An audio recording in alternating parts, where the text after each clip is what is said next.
Dear friends, welcome to yet another installment of Strategic Power. In this video, we will discuss the situation between Russia and NATO, which is intensifying towards a more critical point than during the Cold War era.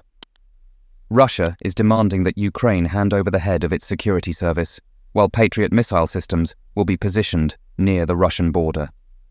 In an exclusive interview with Sputnik, Konstantin Gavrilov, head of the Russian delegation in the Vienna negotiations on military security and arms control, highlighted the growing tension between Russia and NATO, suggesting that they have reached an even more critical point than during the Cold War.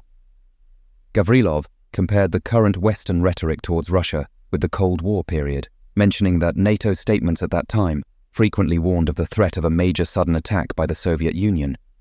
He warned that this type of language is resurfacing in the alliance's current speeches.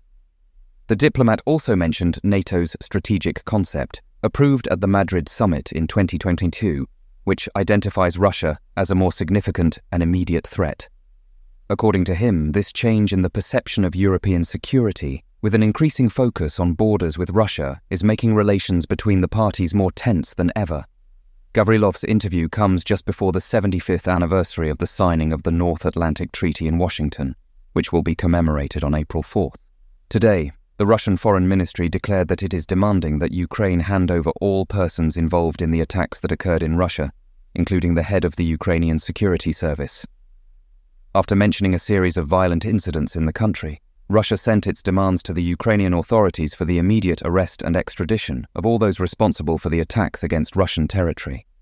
The Russian statement specified that the demands were conveyed to the Ukrainian authorities within the framework of the International Convention for the Suppression of Terrorist Bombings and the International Convention for the Suppression of the Financing of Terrorism, which include the immediate arrest and delivery of all persons involved in those attacks.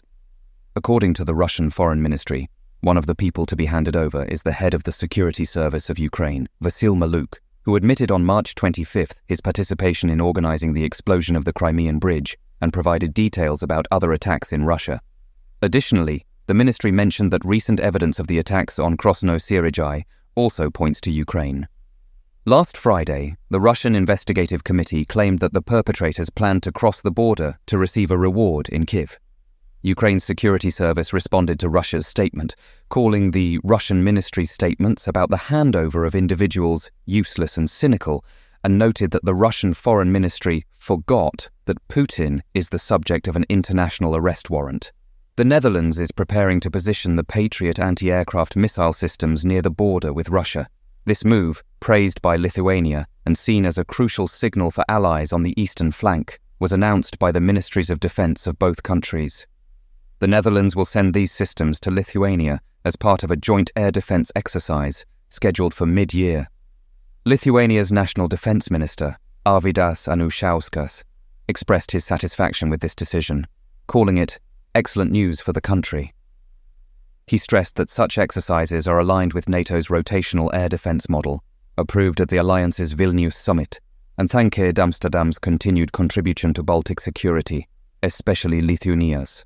The Dutch Defence Minister, Kajsa Ollongren, emphasized that these exercises strengthen the alliance's air defence preparedness and are an important signal to allies on the eastern flank, showing the Netherlands' commitment to defending the region's airspace.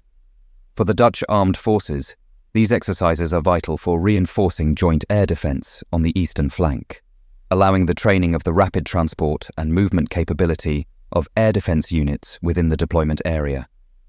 The growing tension between Russia and NATO, evidenced by statements from Russian authorities and the announcement of the deployment of Patriot air defence systems near the Russian border, signals a dangerous escalation in the geopolitical conflict between the two powers.